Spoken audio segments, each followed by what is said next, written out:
Hello everyone, this is Jess Alcaraz, and for this video, I will be introducing you to the three features ng accounting software na ginagamit ko, yung Manager.io. So I created this video as an alternative for those who are still using MS Excel and Google Spreadsheets.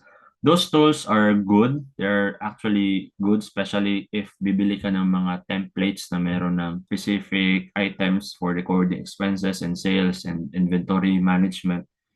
So, yun, pwede mong gamitin yun. Walang namang problema. This is just an alternative if you wanted to somehow level up your recording process and have proper reports by using an accounting software. So without further ado, allow me to share my screen. If you opted for the free version, so hindi pa naka-download, you just go to manager.io and then just download the software. So there's a free download there. Choose Windows, Mac, or Linux kung saan yung applicable. Actually, meron din ako naka-install dito sa software, sa computer ko na free version. And basically, yung dalawa, the paid version and the free version almost have the same features. Except lang yung sa cloud version kasi, yung sa paid version is that meron siyang user features that I will be later on sharing sa inyo. And then at the same time, it can be accessed via browser. Kunwari for my paid version, so I can access my documents here sa alcarazaccounting.manager.io. So ako ang nag-decide as to my customized URL. And for example, ito, alcarazaccounting.manager.io, then specific for this business. So anyhow, this is a newly created account. So wala pang mga features na ginamit. So ang gagawin lang natin in order to make use of this software is just go to customize, check this three, then update. So ano to very basic na usage ng software. You can also use this free version. So make sure na meron ng summary, bank and cash, receipts, payments, journal entries, reports, and then setting. So the next thing that we have to do is go to setting and then chart of accounts. So make sure na meron tayong income account dito. Okay, this is the group, income tsaka expenses. And then if you are into merchandising or manufacturing, then you can just use sales. But if you are a service business, just create a new account. Gawa ka lang dyan ng account na service revenue. So we will be using this account to record our income since service business tayo. Or let's say if you, so just go to income, the operating activities, create. Or if you are a doctor, you can have consulting fees. So income pa rin, and create. So we already have income accounts that we can use for our records. And then for expenses naman, there are already pre-figured accounts here. So just check if these are all applicable sa inyo. If not, then you can just also edit. Kunwari, advertising and promotions. So we can change it to Facebook ads, specific. Then expenses, rating. Okay. So okay na yan. Okay, and then dito, huwag nyo na lang lagyan dyan. Okay. Para hindi na siya maging sobrang complicated. And then, after having our accounts for the profit and loss statement, the next thing that we have to do is punta tayo sa bank and cash accounts. Okay, ano ba to? So, for the bank and cash accounts, this is the feature wherein we will be identifying ano yung mga cash accounts and bank accounts na ginagamit natin sa business natin. So, kunwari, gawa lang tayo ng dalawa. Let's say, cash on hand. This will be the cash na we keep sa business natin. So, just create that one. And then, balik ka ulit. And then, gawa ka rin ng cash and bank. Kunwari, dalawang cash accounts lang and bank accounts. So, after creating these two accounts, if you try to go back sa chart of accounts, lalabas na si cash and cash equivalents. So yung cash and cash equivalents, under nyan are these two accounts. So we're all set. So typically, sa mga small businesses that are using spreadsheets, they are just recording sales and expenses. So how do we record sales in Manager.io? So just go to receipts. Okay, then new receipt. Set the date. Kunwari, today, nagka-income tayo. Then identify saan pumasok yung pera. So is it cash on hand or cash in bank? So kunwari, cash on hand, receive. Pwedeng blanco yan. Pwede nyo lang lagyan. Sales for 260. Okay, and then identify the sales account or the revenue account, sales. Okay, so 10,000 pesos. And if you also have, kunwari, nagbebenta ka and then at the same time, meron ka rin service business or service revenue, pwede mo siyang i-record ng sabay-sabay. Let's say 1,000 pesos.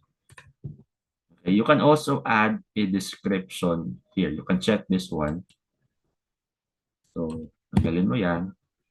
The sale of, say, dental clinic yung business mo. Sale of dental supplies.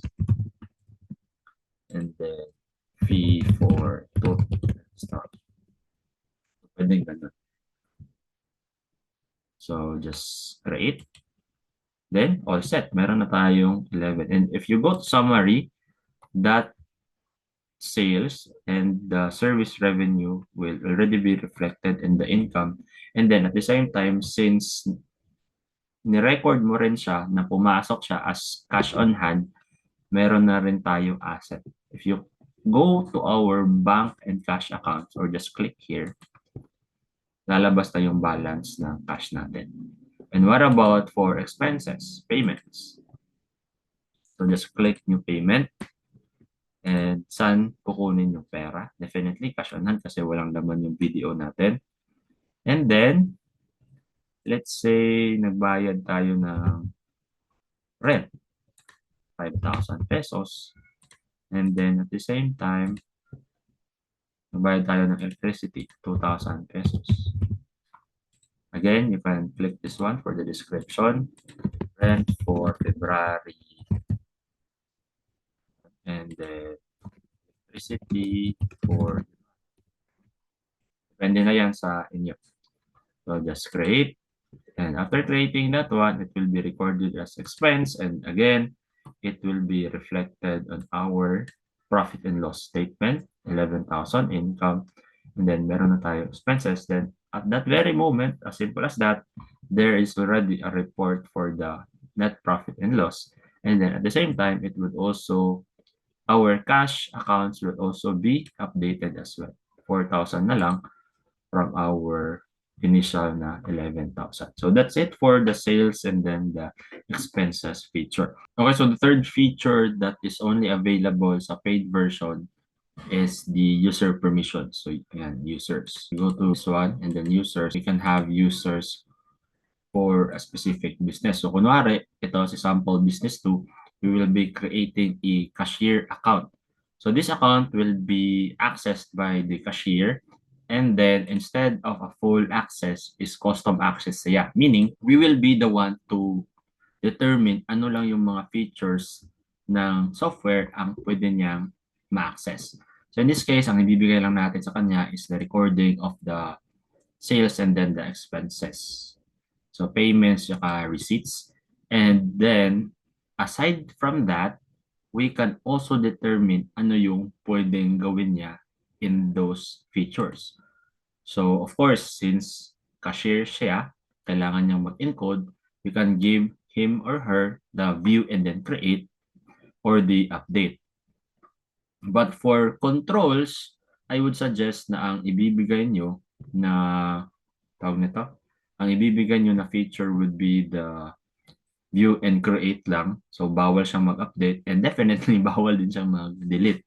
So, in case na merong i-edit, ng mga entries, kailangan niya mag-notify sa owner ng business, and that the owner will be the one to tawag na to edit those wrong entries. Update. So let's try to open it. Go to the website, Karas Accounting Manager.io, and then here 001 Word. So if you notice, dalawa lang yung ma-access niya, the recording of the receipts and the recording of the payments. Wala siyang summary na pwedeng tingnan kung magkano na yung cash ng business. Wala din siyang summary kung magkano na yung for the day, see, he or she can see the mga records ng mga receipts na ito.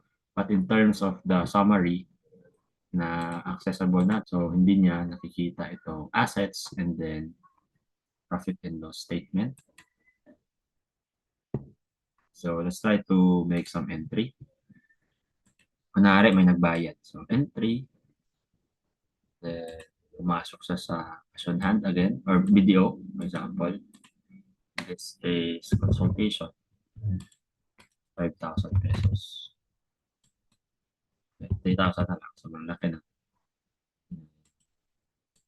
Payment for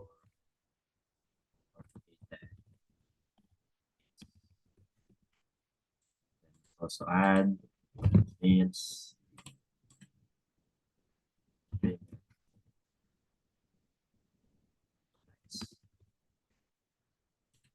Pesos and then record. So, yan. For the cashier, yan lang yung makikita niya. And then at the same time, if you go back to our admin interface, so, ayan, may pumasok na consulting fee. You go to receipts, you view this recent transaction. Ayan. Payment for complicated case and payment for supplies. And of course, pumasok siya sa video natin. Yan, may laman na sa video. So basically, that's it no, for this video. I hope you will be able to appreciate the value of having this kind of software, and especially for the users na part. So kunwari, medyo yung business mo, let's say, composed of 5. So dalawang cashier, may inventory custodian, merong in charge sa cash. So they will be the one to manage certain accounts na yun lang din talaga yung pwede nilang i-access. As for you, the owner of the business, kita mo lahat. But then again, restricted yung access ng iba, which you cannot just do this with Google Spreadsheets. Kasi sa spreadsheets, you share the sheet, so pwede silang mag-access, pwede silang mag-delete, although there is a backup feature naman, but it is not as seamless as this one. So yun lang siguro, and thank you so much for watching. Mayong gabi sa tanan.